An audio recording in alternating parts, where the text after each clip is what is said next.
ऋष्यमुख पर्वत की शिलाएं सूर्य के ताप से धधक रही थी, मानो वे स्वयं किसी अंतहीन श्राप में जल रही हों। उस पर्वत के शिखर के निकट एक गहरी, अंधकारमयी और उदास गुफा थी, जो केवल एक कंदरा नहीं वरन एक पराजित साम्राज्य का भग्नावशेष थी। यह किष्किंधा के निर्वासित राजा सुग्रीव का आश्रय या यूं कहें कि कारागार था। इस गुफा की दीवारों से सीलन और भय की एक मिलीजुली गंध आती थी। सुग्रीव, वानरों का राजा, जो कभी स्वर्ण के सिंहासनों का अभ्यस्त था, अब एक गीली चट्टान पर बैठा अपने ही भय की प्रतिध्वनियों को सुन रहा था। उसका मुख, जो कभी तेज से दमकता था, अब गहरी हताशा और अनिश्चितता की रेखाओं से भरा था। उसका भय केवल एक शत्रु का भय नहीं था, यह उसके अपने भाई महाबली बाली का आतंक था। बाली, जिसने न केवल उसका राज्य छीना था, बल्कि उसकी पत्नी रुमा को भी बलपूर्वक अपना दास बना लिया था। सुग्रीव हर पल उस क्षण की प्रतीक्षा करता जब बाली का विकराल रूप इस गुफा के द्वार पर प्रकट होगा और उसके इस दयनीय अस्तित्व का भी अंत कर देगा। उसके पास केवल एक ही सच्चा साथी था, पवन पुत्र हनुमान। हनुमान, जो केवल मंत्री नहीं बल्कि सुग्रीव की डगमगाती चेतना के स्थिर स्तंभ थे। हनुमान गुफा के मुहाने पर एक ऊंची शिला पर बैठे थे। उनकी दृष्टि स्थिर थी, पर्वत के नीचे दूर तक फैली पंपा सरोवर की घाटी पर टिकी थी। वे अपने राजा की निराशा को समझते थे, पर उनकी स्वामी भक्ति उस निराशा को स्वीकार नहीं करती थी। वे अवसर की प्रतीक्षा में थे। तभी उनकी तीक्ष्ण दृष्टि ने दो आकृतियों को देखा। वे मनुष्य थे, तपस्वियों के वेश में। उनके कंधों पर धनुष और पीठ पर तूणीर थे। वे शांत किंतु दृढ़ कदमों से सरोवर की ओर बढ़ रहे थे। एक पल के लिए हनुमान के मन में शंका कौंधी, कहीं ये बाली के भेजे हुए गुप्तचर तो नहीं। वे तुरंत सुग्रीव के पास पहुंचे, जो किसी भी आहट पर चौंक कर खड़े हो जाते थे। स्वामी, हनुमान ने गंभीर स्वर में कहा, दो तेजस्वी मनुष्य इस ओर आ रहे हैं। वे योद्धा प्रतीत होते हैं, किंतु उन्होंने तपस्वियों का वेश धारण किया है। सुग्रीव का चेहरा भय से पीला पड़ गया। योद्धा? यहां? हनुमान, अवश्य ही वे बाली के गुप्तचर हैं। वो मुझे कहीं नहीं छोड़ेगा। हनुमान ने अपने राजा को सांत्वना दी। धैर्य रखें प्रभु, उनके तेज को देखकर वे दुष्ट प्रतीत नहीं होते। वे किसी को खोज रहे हैं। आपकी आज्ञा हो तो मैं ब्राह्मण का वेश धरकर उनके मंतव्य का पता लगाता हूं। सुग्रीव ने कांपते हुए सिर हिला दिया। हनुमान ने सूक्ष्म रूप धारण किया और क्षण भर में उन तपस्वियों के समक्ष जा पहुंचे। जब वे लौटे तो उनकी आंखों में एक अभूतपूर्व चमक थी, एक ऐसी आशा जिसने सुग्रीव को वर्षों से स्पर्श नहीं किया था। स्वामी, हनुमान का गला रूंध गया। वे कोई साधारण तपस्वी नहीं हैं। वे अयोध्या के निर्वासित राजकुमार दशरथ नंदन राम और उनके भ्राता लक्ष्मण हैं। वे अपनी पत्नी सीता की खोज में भटक रहे हैं, जिन्हें लंका का राजा रावण हर ले गया है। सुग्रीव ने उलझन से देखा। अयोध्या के राजकुमार, वे हमारी क्या सहायता करेंगे? वे स्वयं विपत्ति में हैं। हनुमान ने दृढ़ता से कहा, प्रभु, उनके तेज को मैंने पहचाना है। वे साधारण मनुष्य नहीं हो सकते, और सबसे महत्वपूर्ण बात, वे भी आपकी ही भांति शत्रु से पीड़ित हैं। अपनी पत्नी से विछोह का दुख भोग रहे हैं। ये एक समान नियति का संकेत है। कुछ ही क्षणों में हनुमान उन दोनों भाइयों को लेकर गुफा के भीतर आए। सुग्रीव ने उन्हें देखा। वे वास्तव में तेजस्वी थे। बड़ा भाई राम शांत और करुणा से भरा था। उसकी आंखों में एक अजीब सी स्थिरता थी, जैसे उसने संसार के समस्त दुहकों को पी लिया हो। छोटा लक्ष्मण थोड़ा उग्र था। उसकी उंगलियां सहज ही अपने धनुष की प्रत्यंचा पर थी, मानो वो किसी भी खतरे के लिए तैयार हो। सुग्रीव ने औपचारिकतावश उनका स्वागत किया, किंतु उसका मन शंकाओं से घिरा था। हनुमान ने परिचय कराया और फिर सुग्रीव को अपनी व्यथा सुनाने का संकेत दिया। सुग्रीव की आवाज, जो कभी किष्किंधा को कंपा देती थी, अब भय से कांप रही थी।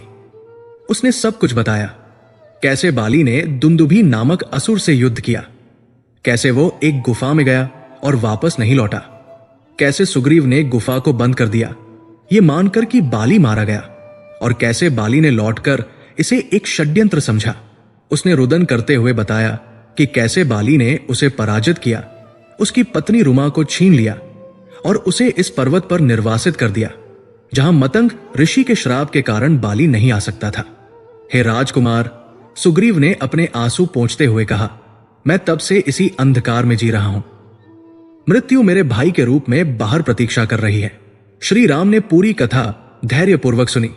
उनकी शांत आंखों में सुग्रीव के प्रति गहरी सहानुभूति उभरी।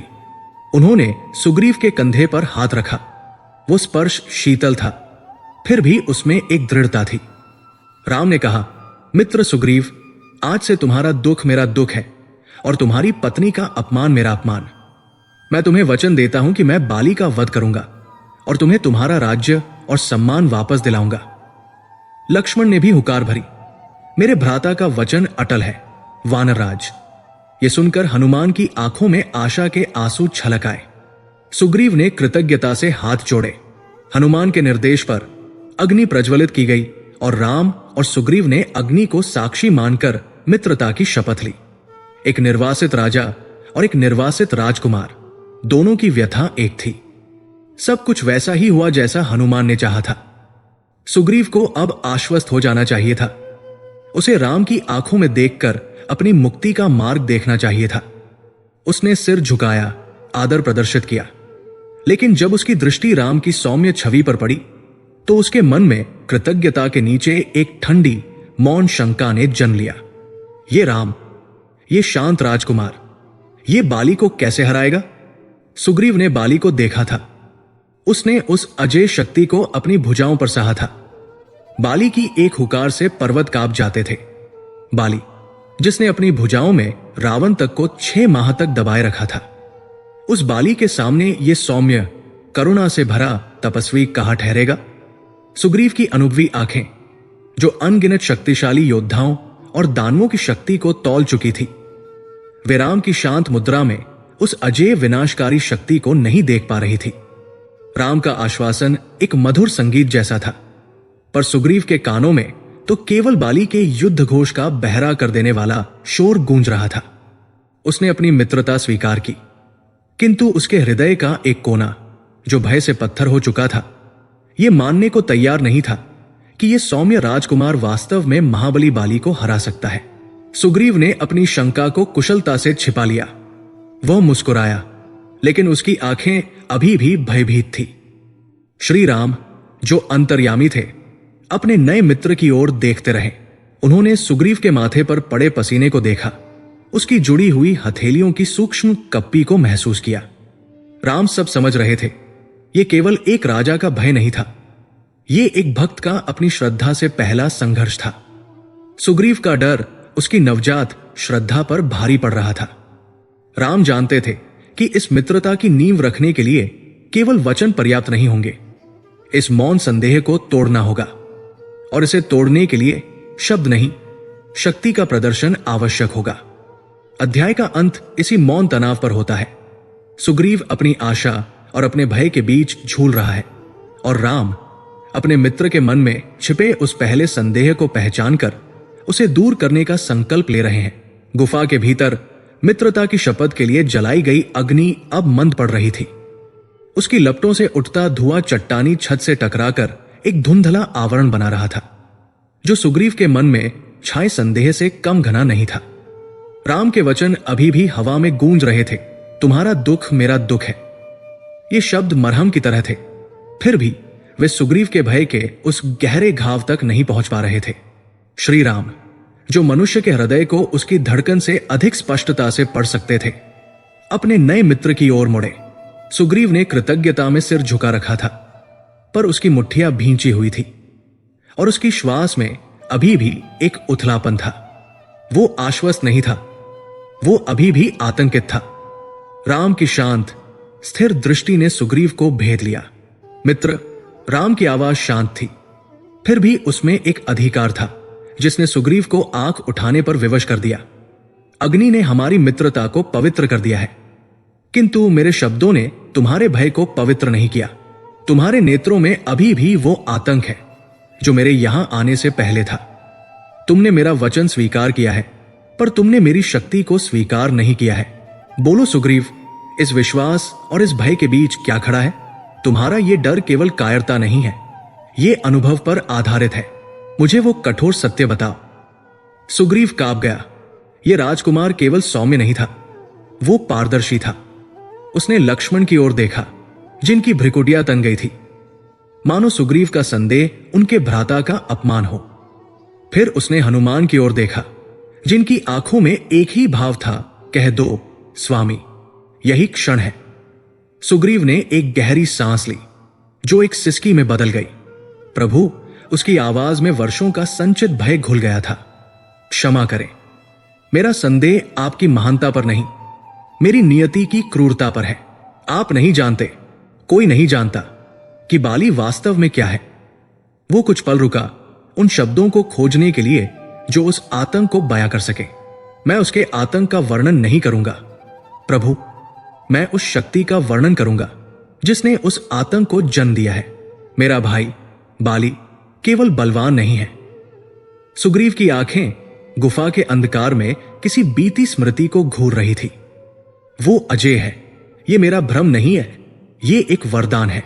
लक्ष्मण ने उपहास से मुंह फेर लिया, लेकिन राम ने हाथ उठाकर उन्हें शांत रहने का संकेत दिया।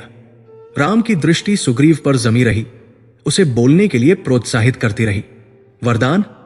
राम ने धीरे से पूछा। सुग्रीव ने सिर हिलाया। स्वयं देवराज इंद्र से मिला वरदान। जब बाली ने समुद्र मंथन में देवताओं की सहायता की और असुरों का संहार किया, तब देवराज ने प्रसन्न होकर उसे एक ऐसा कवच दिया जो किसी भी शस्त्र से भेदा नहीं जा सकता। लेकिन उन्होंने उसे उससे भी अधिक विनाशकारी एक वरदान दिया। सुग्रीव की आवाज लगभग फुसफुसाहट में बदल गई, जैसे उस वरदान का नाम लेना भी एक पाप हो। इंद्र ने बाली को वर दिया कि जो कोई भी देवता, दानव, यक्ष या मनुष्य उससे युद्ध करने के लिए उसके सम्मुख आएगा, उस शत्रु की आधी शक्ति तत्काल क्षीण हो जाएगी और वो शक्ति बाली के शरीर में समा जाएगी। गुफा में एक ठंडी भयावह चुप्पी छा गई। हनुमान ने आंखें बंद कर ली, मानो वे उस सत्य की पुनः पुष्टि कर रहे हों। सुग्रीव ने अपने कांपते हाथों को देखा।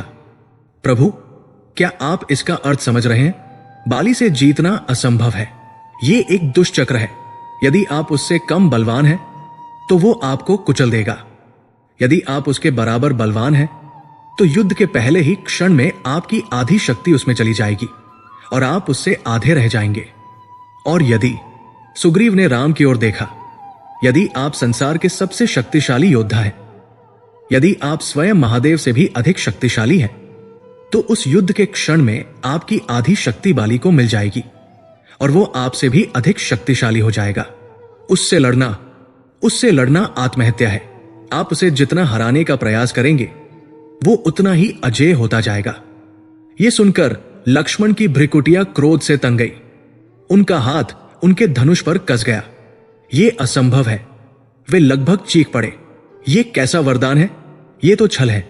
कोई भी दिव्य वरदान अधर्म की रक्षा के लिए नहीं दिया जाता। सुग्रीव ने निराशा में सिर हिलाया। राजकुमार, ये सत्य है। मैंने इसे अपनी आंखों से देखा है। मैंने बड़े बड़े असुरों को, जो किष्किंधा को धूल में मिलाने आए थे, बाली के सामने घुटनों पर गिरते देखा है। वे युद्ध के लिए ललकारते हुए आते थे और अगले ही पल उनकी भुजाओं का बल क्षीण हो जाता था। उनका तेज बाली के तेज में विलीन हो जाता था। वो केवल बलवान नहीं है प्रभु। सुग्रीव की आवाज टूट गई। वो मायावी है। वो आपके बल को ही आपके विरुद्ध प्रयोग करता है। वो अजय है। सुग्रीव ने अपनी बात समाप्त की और उसका सिर लज्जा और भय से झुक गया। उसने अपना हृदय खोलकर रख दिया था। उसने बता दिया था कि उसका संदेह क्यों वास्तविक था। उसने राम के सामने एक ऐसी पहेली रख दी थी जिसका कोई हल नहीं था। अब गेंद राम के पाले में थी। लक्ष्मण, जो अभी भी क्रोधित थे, अपने भाई की प्रतिक्रिया की प्रतीक्षा करने लगे। उन्हें अपेक्षा थी कि राम इस हास्यास्पद वरदान को चुनौती देंगे या अपनी दिव्य शक्ति का प्रदर्शन करेंगे। लेकिन श्री राम ने कुछ नहीं किया। वो शांत रहे। उनकी आंखें मंद होती अग्नि की राख पर टिकी थी। उनके चेहरे पर न क्रोध था, न चिंता और न ही कोई आश्वासन। वो बस मौन थे। वो किसी गहरे, बहुत गहरे विचार में डूब गए थे। वो उस शत्रु के बारे में नहीं सोच रहे थे जो बल से नहीं मर सकता। वो उस वरदान के शब्दों पर विचार कर रहे थे। वो उस सम्मुख युद्ध की परिभाषा पर विचार कर रहे थे। वह धर्म और छल के बीच की उस महीन रेखा को तौल रहे थे।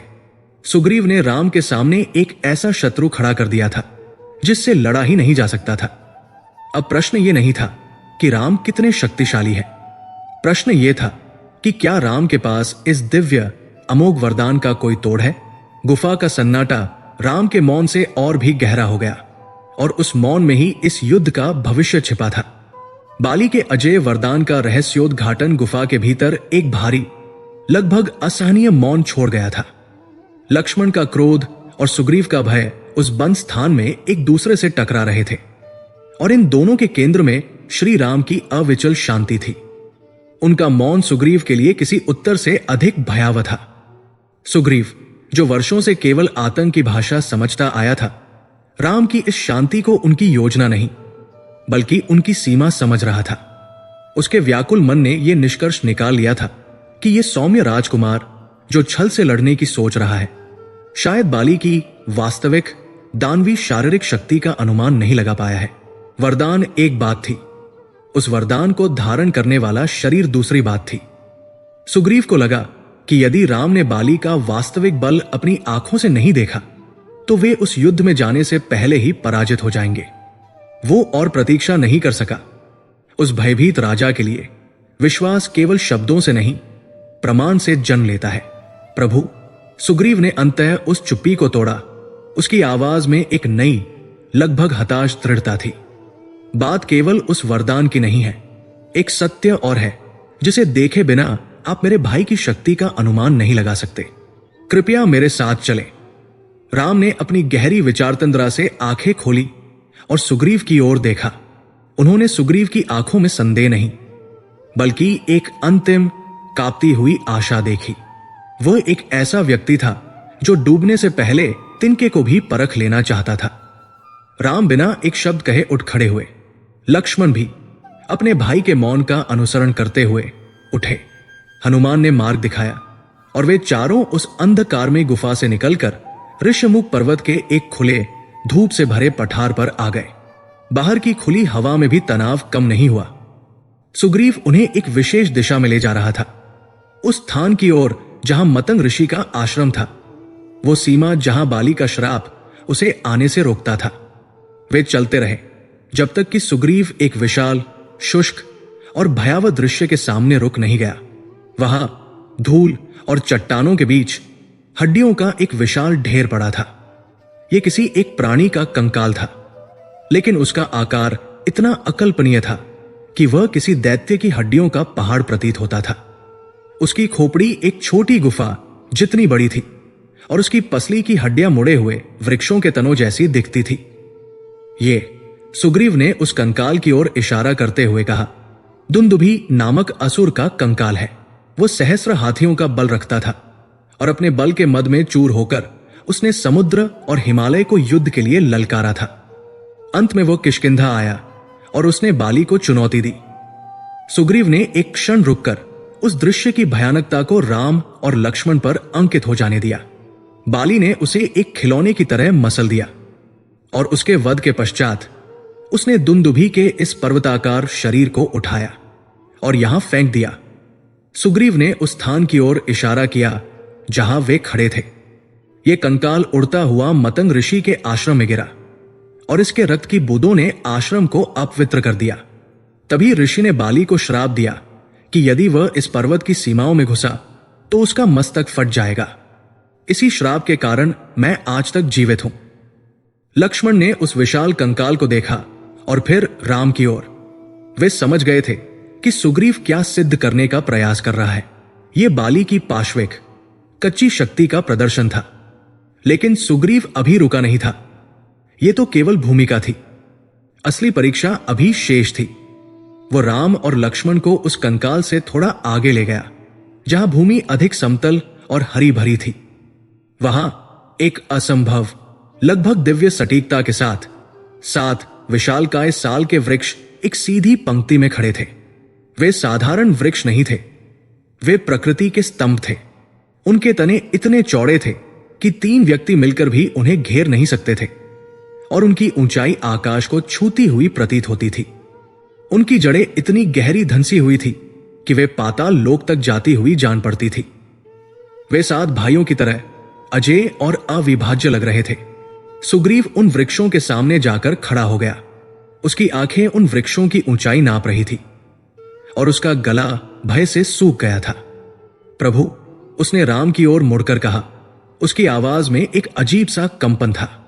बाली, मेरा भाई, प्रतिदिन सूर्योदय के समय यहां आता है। वो उन 7 वृक्षों को देखता रहा। वो इन 7 वृक्षों को एक साथ एक ही झटके में झकझोरता है। सुग्रीव ने अपनी बात पर बल दिया। वो उन्हें तब तक झकझोरता है जब तक कि इन घने वृक्षों का एक एक पत्ता झड़कर भूमि पर नहीं गिर जाता। ये उसका नित्य का व्यायाम है। ये कहकर सुग्रीव चुप हो गया। उसने अपना सब कुछ दांव पर लगा दिया था। यह राम के लिए कोई चुनौती नहीं थी। यह सुग्रीव की ओर से अग्नि परीक्षा की एक मौन हताश मांग थी। उसने सीधे सीधे राम को अपनी शक्ति का प्रदर्शन करने के लिए नहीं कहा, क्योंकि यह मर्यादा के विरुद्ध होता, लेकिन उसका इशारा किसी भी प्रत्यक्ष चुनौती से अधिक स्पष्ट और तीखा था। वो कह रहा था, यह है बाली, यह उसका बल है। क्या आप इससे अधिक बलशाली हैं? क्या आप मुझे विश्वास दिला सकते हैं कि मैं एक मृत व्यक्ति से मित्रता नहीं कर रहा हूं? पठार पर एक गहरी चुप्पी छा गई। हनुमान ने तनाव में अपनी आंखें मूंद ली। सुग्रीव सिर झुकाए राम की प्रतिक्रिया की प्रतीक्षा कर रहा था। उसका दिल जोरों से धड़क रहा था, इस डर में कि कहीं उसने अपने होने वाले रक्षक का अपमान तो नहीं कर दिया। लक्ष्मण का मुख क्रोध से तमतमा उठा। उन्होंने सुग्रीव की इस धृष्टता को पहचान लिया था। एक निर्वासित वानर उनके भ्राता रघुकुल के सूर्य की शक्ति पर संदेह कर रहा था। वो उनसे प्रमाण मांग रहा था।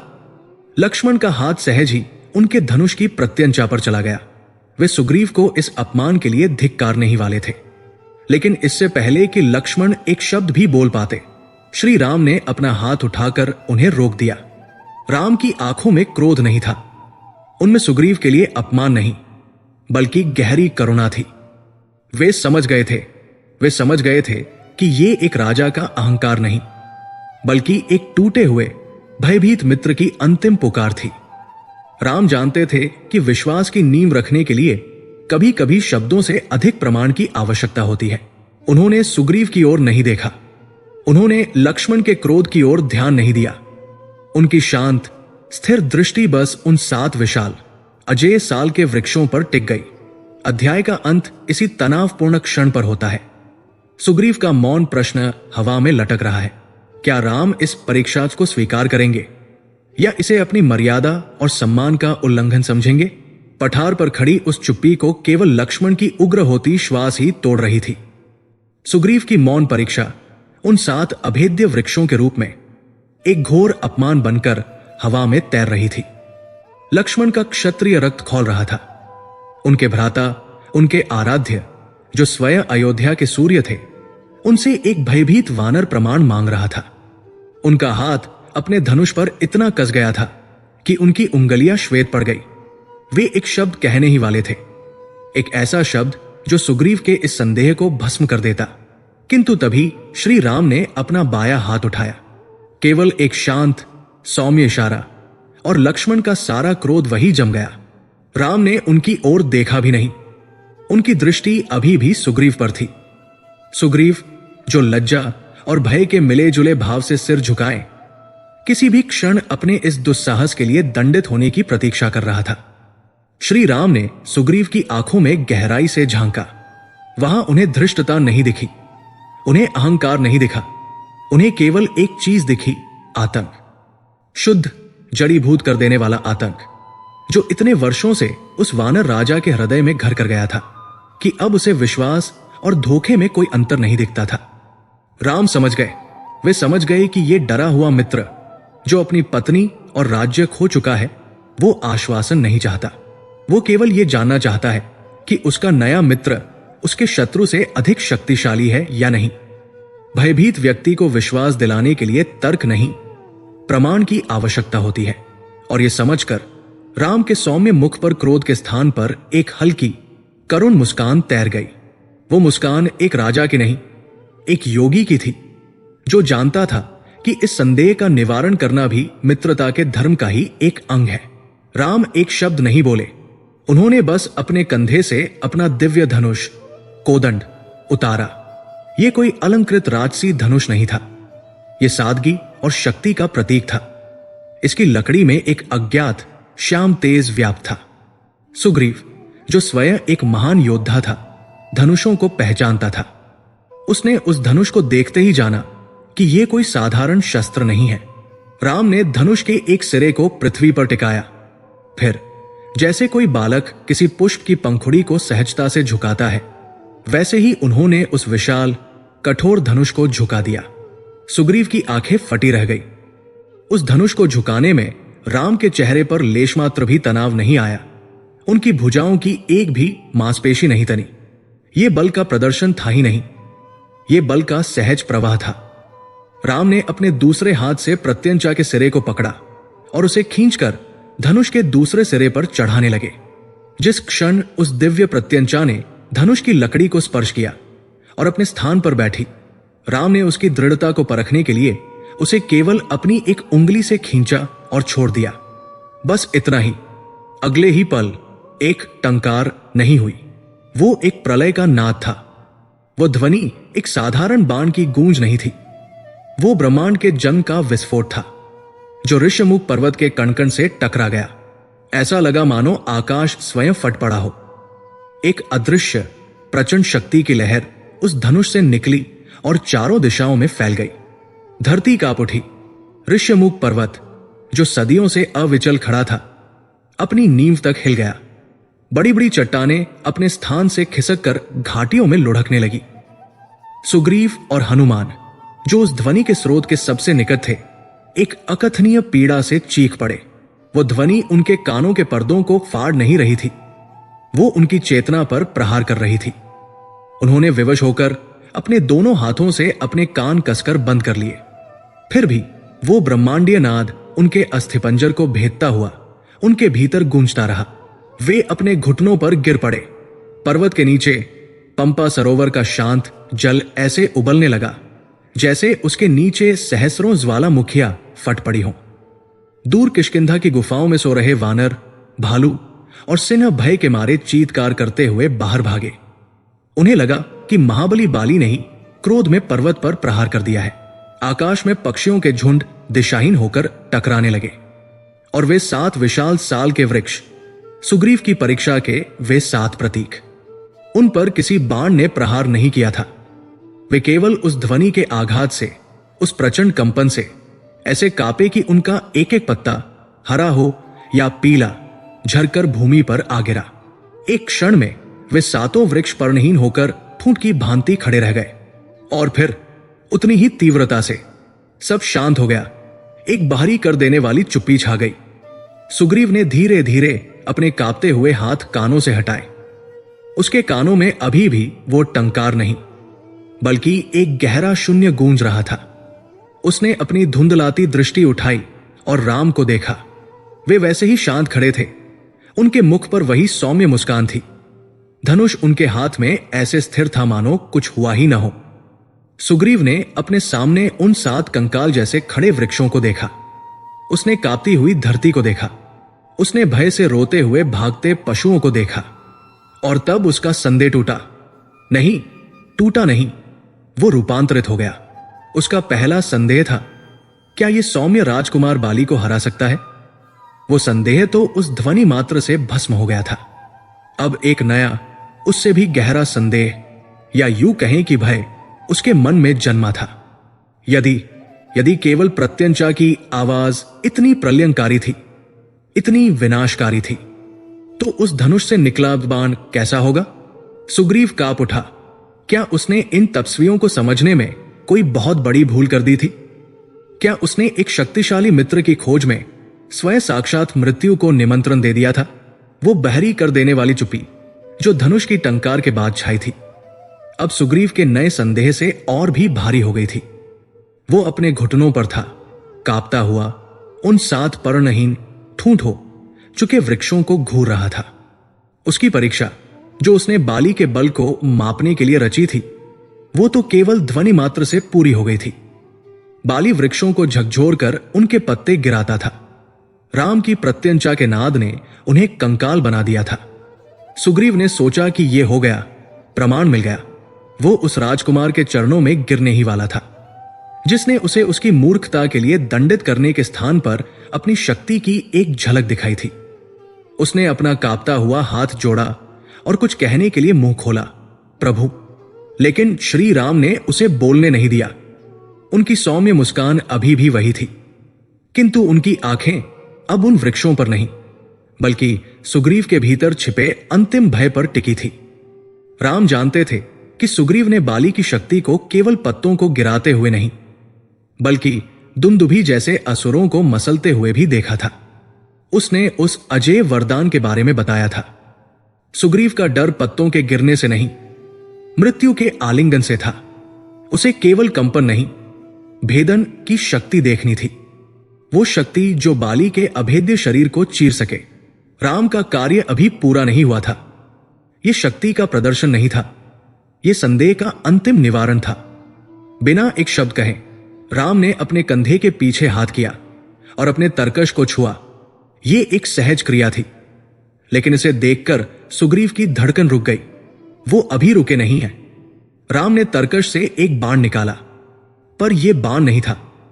यह लकड़ी या धातु का नहीं बना था। जैसे ही यह राम के हाथ में आया, यह प्रकट हुआ। यह अग्नि और वायु का एक सजीव मिश्रण था। यह धधक नहीं रहा था, पर इसमें सहस्र सूर्यों का ताप निहित था। यह हिल नहीं रहा था, पर इसमें ब्रह्मांड के सभी तूफानों का वेग समाहित था। यह एक शस्त्र नहीं, एक संकल्प था। राम ने उस दिव्य बाण को अपने कोदन धनुष पर चढ़ाया। इस बार कोई टंकार नहीं हुई, कोई ध्वनि नहीं, बस एक मौन जिसमें सारी सृष्टि का भार आ गया हो। हवा रुक गई, पक्षियों ने गाना बंद कर दिया। ऐसा लगा जैसे समय स्वयं राम के अगले आदेश की प्रतीक्षा में जम गया हो। फिर राम ने सुग्रीव की आंखों में देखा। वो एकटक अपने भयभीत मित्र को देख रहे थे। उनकी आंखें कह रही थी, तुमने प्रमाण मांगा था सुग्रीव, तुमने विश्वास मांगा था। अपने भय को देखो और अब देखो कि मैं उस भय का क्या करता हूं। और उन्होंने प्रत्यंचा छोड़ दी। वो बाण नहीं छूटा, वो मुक्त हुआ। तरकश से निकलते ही उसने एक कान फाड़ देने वाली चीत्कार की। यह ध्वनि भौतिक नहीं थी, यह काल के वस्त्रों के फटने की ध्वनि थी। सुग्रीव ने अपनी आंखों से जो देखा, उसका मस्तिष्क उस पर विश्वास नहीं कर सका। बाण एक पल राम के धनुष पर था और अगले ही पल वो पहले विशाल साल के वृक्ष के तने के आर पार था। उस विशाल ठोस तने ने बाण को रत्ती भर भी धीमा नहीं किया। उसने लकड़ी को काटा नहीं, उसने उसे विखंडित कर दिया। एक अणु के विस्फोट की भांति अपने मार्ग में एक धधकता हुआ वृत्ताकार छिद्र छोड़ता हुआ। इससे पहले कि पहला वृक्ष अपने इस घाव को समझ पाता और गिरना शुरू करता, वो बाण दूसरे वृक्ष को भेद चुका था। फिर तीसरा, फिर चौथा। वो एक प्रकाश की रेखा थी, एक अमोघ नियति जो अपनी सीधी रेखा से एक अणु भर भी विचलित नहीं हुई। पांचवा, छठा और सातवां, सातों विशाल अजेय साल के वृक्ष जो युगों से वहां खड़े थे, एक ही क्षण में, एक सीधी रेखा में, एक ही बाण द्वारा हृदय से चीर दिए गए। एक पल के लिए वे सातों खड़े रहे, जैसे उन्हें पता ही न हो कि उनका वध हो चुका है। उनके बीच से वो जलता हुआ छिद्र एक दहकते हुए सुरंग जैसा दिख रहा था। और फिर एक साथ, जैसे किसी अदृश्य हाथ ने उन्हें धकेला हो, वे सातों वृक्ष एक गगन भेदी कड़कड़ाहट के साथ पृथ्वी पर आ गिरे। धूल और धुएं का एक विशाल बादल उस पठार पर छा गया। सुग्रीव और हनुमान ने अपने चेहरों को ढक लिया। उनका शरीर उस शक्ति के प्रदर्शन मात्र से कांप रहा था। लेकिन कहानी यहां समाप्त नहीं हुई। वो बाण, वो अग्नि और वायु का मिश्रण, वो रुका नहीं। सातों वृक्षों को भेदने के बाद वो उसी अकल्पनीय वेग से आगे बढ़ा और पृथ्वी की छाती में समा गया। वो धरती में ऐसे घुस गया जैसे जल मक्खन में प्रवेश करता है। वो चला गया। सुग्रीव ने अपनी आंखें खोली। वृक्ष गिरे पड़े थे, धूल बैठ रही थी। परीक्षा समाप्त हो गई थी। प्रमाण मिल गया था। तभी हनुमान ने आकाश की ओर इशारा किया। सुग्रीव ने ऊपर देखा। एक क्षीण सीटी की ध्वनि पुनः लौट रही थी। वो बाण जो पृथ्वी के हृदय में समा गया था, वो पाताल लोक की गहराइयों से होकर पृथ्वी के दूसरे छोर से घूमकर वापस आ रहा था। वो आकाश से एक टूटते तारे की भांति गिरा।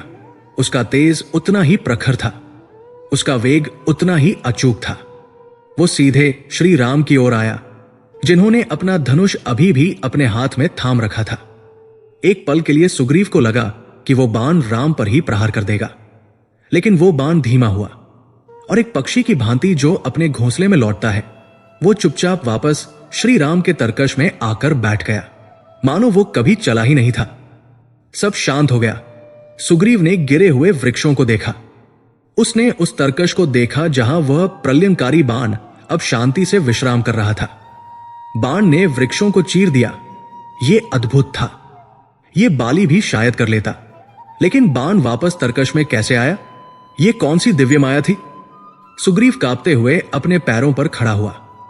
उसका संदेह भस्म हो चुका था और उस संदेह की राख से एक ऐसे विश्वास का जन्म हुआ था जो अब भय से भी परे था।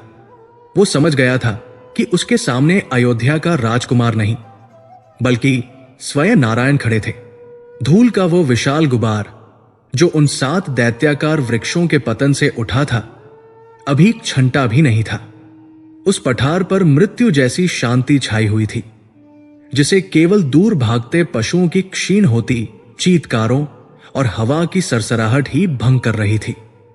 जहां कुछ क्षण पहले प्रकृति की अजय शक्ति के साथ स्तंभ खड़े थे, वहां अब केवल एक विनाशकारी शून्य था। एक सीधा दहकता हुआ मार्ग जो पृथ्वी के एक छोर से दूसरे छोर तक जाता प्रतीत होता था। जली हुई लकड़ी और ओजोन की एक तीखी गंध हवा में व्याप्त थी। सुग्रीव और हनुमान जड़वत खड़े थे। वे सांस लेना भूल गए थे। उन्होंने जो देखा था, उनका मस्तिष्क उसे स्वीकार करने से इनकार कर रहा था। उनकी वानर आंखें, जो सूक्ष्म से सूक्ष्म गति को पकड़ने में अभ्यस्त थी, उस बाण के वेग को नहीं देख पाई थी। उन्होंने केवल उसके परिणाम को देखा था, एक ऐसा परिणाम जिसने भौतिकी के हर नियम को तोड़ दिया था। हनुमान, जो स्वयं रुद्रावतार थे और शक्तियों के रहस्य को समझते थे, उनकी आंखें उस तरकश पर टिकी थी जिसमें वह प्रलयंकारी बाण ऐसे लौट आया था जैसे कोई संध्याकालीन पक्षी अपने नीड़ में लौटता है। हनुमान कांप रहे थे। वे जानते थे कि यह किसी योद्धा की शक्ति नहीं थी, यह सृष्टि के स्रोत की इच्छा शक्ति थी। यह वो शक्ति थी जो परमाणुओं को एक साथ रखती है और उन्हें विखंडित भी कर सकती है। उनके स्वामी सुग्रीव की स्थिति और भी विचित्र थी। सुग्रीव का शरीर अभी भी कांप रहा था, ठीक वैसे ही जैसे वो बाली के भय से कांपता था। लेकिन यह वो कंपन नहीं था। यह ठंड लगने या डरने का कंपन नहीं था। यह उस अकल्पनीय ऊर्जा के साक्षात्कार का कंपन था, जैसे कोई पतंगा सूर्य के बहुत निकट आ गया हो। उसका रोम रोम खड़ा हो गया था। सुग्रीव ने धीरे धीरे उन गिरे हुए वृक्षों के अवशेषों को देखा। फिर उसने राम के शांत सौम्य मुख को देखा, जिस पर अभी भी वही करुण मुस्कान थी। और उस एक क्षण में सुग्रीव का संसार, जो बाली के आतंक पर टिका था, वो पूरी तरह से ढह गया। वो भय, वो वर्षों पुराना जमा हुआ भय, जो उसकी हड्डियों के मज्जा तक में समा गया था, जिसने उसकी रातों की नींद और दिनों का चैन छीन लिया था, वो उस एक बाण से छिन्न भिन्न हो गया। वो वाष्पित हो गया। उसे हंसी आई, एक भयावह उन्मादी हंसी, कि वो इस ब्रह्मांडीय शक्ति की तुलना बाली से कर रहा था। बाली और उसका वरदान, इंद्र का वो वरदान इस शक्ति के सामने एक धूल के कण से अधिक क्या था? बाली शत्रु की आधी शक्ति ले सकता था, किंतु ये तपस्वी तो स्वयं शक्ति का स्रोत था। सुग्रीव को एक झटके में समझ आ गया, यह कोई निर्वासित राजकुमार नहीं था, यह कोई मित्र नहीं था, यह कोई योद्धा नहीं था, ये स्वयं परम ब्रह्म थे, साक्षात नारायण, जो मनुष्य का रूप धरकर उसके इस दयनीय भय को मिटाने के लिए ऋष्यमुख पर्वत पर पधारे थे। यह एहसास इतना प्रबल था, इतना अभिभूत कर देने वाला था कि सुग्रीव का शरीर उसे सहन नहीं सका। वो अब खड़ा नहीं रह सकता था। वो सम्मान में नहीं झुका, वो एक टूटे हुए बांध की तरह ढह गया। वो चीत्कार करता हुआ भागा और श्री राम के चरणों में गिर पड़ा। उसने उनके चरणों को पकड़ नहीं, बल्कि उन्हें अपनी छाती से ऐसे भींच लिया जैसे कोई डूबता हुआ व्यक्ति किसी चट्टान को पकड़ता है। उसका सारा संयम, सारा राजसी गौरव, सारा भय, सब कुछ पिघल गया।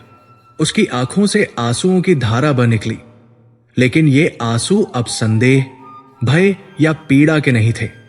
ये अटूट, अगाध और परमानंदमय विश्वास के आंसू थे। वो रो रहा था क्योंकि वह मुक्त हो गया था। वो रो रहा था क्योंकि उसने अपने रक्षक को पहचान लिया था। प्रभु, मेरे नारायण। वो केवल इतना ही कह सका। उसका गला रूंध गया था। श्री राम मुस्कुराए। उन्होंने अपना धनुष लक्ष्मण को थमाया, जो स्वयं इस दिव्य लीला को देखकर स्तब्ध थे और अब अपने भ्राता को श्रद्धा से देख रहे थे। राम नीचे झुके। उन्होंने सुग्रीव को, उस भयभीत, कांपते हुए वानर को, अपने चरणों से उठाया। उन्होंने उसे धूल से नहीं उठाया, उन्होंने उसे उसके अपने भय से उठाया। उन्होंने उसे अपने मित्र के रूप में नहीं, बल्कि अपने भक्त के रूप में उठाया। और फिर उन्होंने सुग्रीव को अपने गले से लगा लिया। वो आलिंगन एक राजा का दूसरे राजा को दिया गया आश्वासन नहीं था। वो परमात्मा का अपनी आत्मा के अंश को दिया गया अभयदान था। उस एक आलिंगन में सुग्रीव का सारा भय राम ने स्वयं में सोख लिया। सुग्रीव को लगा जैसे उसका शरीर हल्का हो गया है, जैसे वर्षों का बोझ उतर गया हो। मित्रता की शपथ अग्नि को साक्षी मानकर पहले ही ली जा चुकी थी, किंतु सच्ची मित्रता की स्थापना अब हुई थी। विश्वास की उस अचल चट्टान पर जिसे स्वयं राम के बाण ने स्थापित किया था। राम ने सुग्रीव को स्वयं से अलग किया, पर उसके कंधे थामे रहे। सुग्रीव की आंखें अभी भी बरस रही थी, पर उसका चेहरा शांत था। उसमें अब मृत्यु का भय नहीं, केवल सेवा का भाव था। राम ने सुग्रीव की आंखों में देखते हुए कहा, अब कोई संदेह नहीं मित्र। सुग्रीव ने रोते हुए सिर हिलाया, नहीं प्रभु, अब केवल प्रतीक्षा है, आपकी आज्ञा की। राम मुस्कुराए और लक्ष्मण की ओर मुड़े। वो शांति, वो सौम्यता जा चुकी थी। अब उनकी आंखों में एक क्षत्रिय का दृढ़ संकल्प था, एक राजा का कर्तव्यबोध। लक्ष्मण, राम ने कहा। उनकी आवाज शांत किंतु अंतिम थी। मित्र, सुग्रीव को किष्किंधा भेजना होगा। उसे बाली को ललकारने भेजो। भय का अंत हो चुका था, विश्वास का उदय हो गया था। बाली के वध की योजना अब बन चुकी थी।